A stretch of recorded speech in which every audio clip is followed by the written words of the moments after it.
El Brit Hadashah o el llamado Nuevo Testamento. El Nuevo Testamento es un libro judío. Sin embargo, ha llegado el momento de restaurar el carácter judío del Nuevo Testamento, pues efectivamente el Nuevo Testamento es un libro judío escrito por judíos, principalmente acerca de judíos y para judíos, así como para gentiles. Está perfectamente adaptar un libro judío para una apreciación más fácil del mismo por parte de aquellos que no son judíos, pero no al precio de suprimir su inherente carácter judío. El Nuevo Testamento judío pone de manifiesto el carácter judío de su nombre mismo, el cual, al igual que en el caso de judíos para Yeshua, une dos ideas que algunos consideran incompatibles y que preferirían separar, lamentablemente, ¿no? Pero semejante separación no puede ser, pues la figura central del Nuevo Testamento, o llamado así, Yeshua, es el Mesías. Yeshua fue un judío que les nació a los judíos en Belén, que se crió entre judíos en Nazaret, que realizó su ministerio entre judíos en Galilea y que murió y resucitó en el sepulcro de Jerusalén, la capital judía. Todo esto, ¿dónde? En Israel, la tierra que le había dado Yahweh al pueblo judío. Es más, Yeshua sigue siendo un judío, puesto que sigue aún con vida y en ningún lugar de las escrituras se dice o sugiere que haya dejado de ser judío. Los 12 que le siguieron más de cerca eran judíos y durante años todos sus talmín fueron judíos, entre los cuales hubo cientos de miles, tan solo en Jerusalén. El Nuevo Testamento fue escrito en su totalidad por judíos y lo más factible es que Lucas fuese un prosélito del judaísmo y su mensaje fue dirigido al judío en especial, pero por igual al gentil también.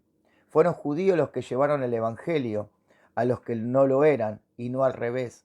Shaul, el principal emisario de los gentiles, fue durante toda su vida judío observante, tal y como muestran claramente las evidencias del libro de los Hechos. Es más, el principal tema en la comunidad mesiánica primitiva no era si un judío podía creer en Yeshua o no, sino el dilucidar si un gentil podía convertirse en mesiánico sin convertirse al judaísmo. La explicación del Mesías tiene sus raíces en un sistema de los sacrificios judíos. La cena del Señor tiene sus raíces en la Pascua judía. Y la inmersión, o sea, el bautismo, es una práctica judía. Yeshua dijo, la salvación viene de los judíos. El nuevo pacto mismo fue prometido por el profeta Jeremías, que era judío. El concepto mismo de un Mesías es un concepto exclusivamente judío. De hecho, todo el Nuevo Testamento completa el Tanaj, las escrituras hebreas que Dios le dio al pueblo judío. De modo que el Nuevo Testamento sin el Antiguo es tan imposible como el segundo piso de una casa sin el primer piso. Y el Antiguo sin el Nuevo es como una casa sin acabar de construir o sin techo. Además, una gran parte de lo que está escrito en el Nuevo Testamento resulta incomprensible, separado de su contexto judío. He aquí un ejemplo, solo uno de entre muchos. Yeshua dice en el Sermón del Monte, en sus palabras, si tu ojo fuese malvado, todo tu cuerpo estaría en tinieblas. ¿Qué quiere decir un ojo malvado? Todo el cuerpo estaría en tinieblas. ¿Qué está hablando? Cualquiera que desconozca el trasfondo judío podía imaginarse que Yeshua estaba hablando acerca de echar fuera los malos encantamientos, pero sin embargo, en el hebreo tener un ojo malo significa ser agarrado o avaro, mientras que el tener un ojo bueno significa ser generoso. Yeshua está hablando sencillamente del favor de la generosidad en contra de la avaricia. Y esta manera de entenderlo encaja con los versículos que lo rodean. Donde se encuentren las riquezas, allí estará tu corazón. No puedes servirse a Yahweh y al dinero a la vez.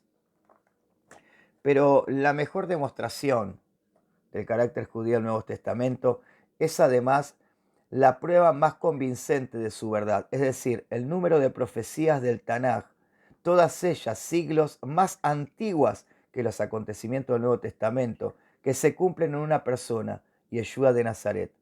La probabilidad de que cualquiera pueda satisfacer decenas de condiciones proféticas es pura casualidad o casi nula. Ninguno de los que procediesen a ocupar el personaje de Mesías, como podría ser el caso de Shimon Bar Kokhba, ha cumplido más de unas pocas de ellas. Yeshua cumplió cada una de las profecías que tenían el propósito de cumplirse durante su primera venida. El antisemitismo cristiano, para comenzar, existe como un círculo vicioso dentro del cristianismo que se alimenta del Nuevo Testamento. El Nuevo Testamento en sí no contiene antisemitismo alguno, pero desde los primeros días de la iglesia primitiva cristiana, el antisemitismo ha hecho un mal uso del Nuevo Testamento con el fin de justificarse a sí mismo e infiltrar la teología cristiana. Aunque los traductores del Nuevo Testamento no fueron antisemitas, ni absorbieron la teología antisemita y produjeron traducciones antijudías, los lectores de estas traducciones adquieren actitudes que son antijudías y que nada tienen que ver con el judaísmo. Algunos de estos lectores se convierten en teólogos que además fomentan y desarrollan el carácter antisemítico de la teología cristiana, pudiendo no ser conscientes del antisemitismo inherente, mientras que otros se convierten en activistas antisemíticos que persiguen a los judíos, pensando que por hacerlo así están sirviendo al Eterno. Es preciso romper este círculo vicioso al eliminar prejuicios teológicos antisemíticos que han perdurado por siglos, y al enfatizar de manera positiva su carácter judío, el Nuevo Testamento está realizado para que por un esfuerzo, para conseguir esta meta de quitar el antisemitismo de entre medio del pueblo del Eterno.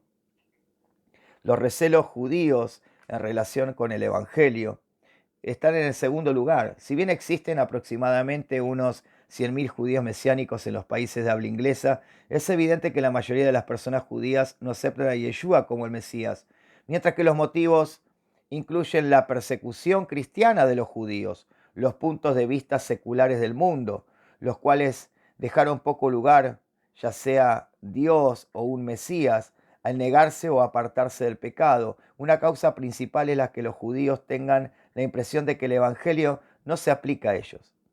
El que consideren esto como algo irrelevante tiene su origen en parte en la manera en que el cristianismo se presenta a sí mismo, pero además en la alineación inducida por la mayoría de las traducciones del Nuevo Testamento, con signos externos culturales, cristianos y gentiles, y además, por sobre todas las cosas, con sus características y justificaciones teológicas antijudías. Hacen que muchos judíos consideren el Nuevo Testamento como un libro gentil acerca de un creador gentil, debido a que la imagen del Mesías que éste representa da la impresión de tener escasa relación con la vida judía. Al judío le resulta difícil experimentar a Yeshua, el Mesías, tal y como es en realidad, es decir, un amigo de cada uno de sus corazones judíos. Si bien el Nuevo Testamento judío no puede eliminar todas las barreras entre cada judío y la fe en su Mesías, sí elimina una parte de las lingüísticas de los obstáculos teológicos y culturales.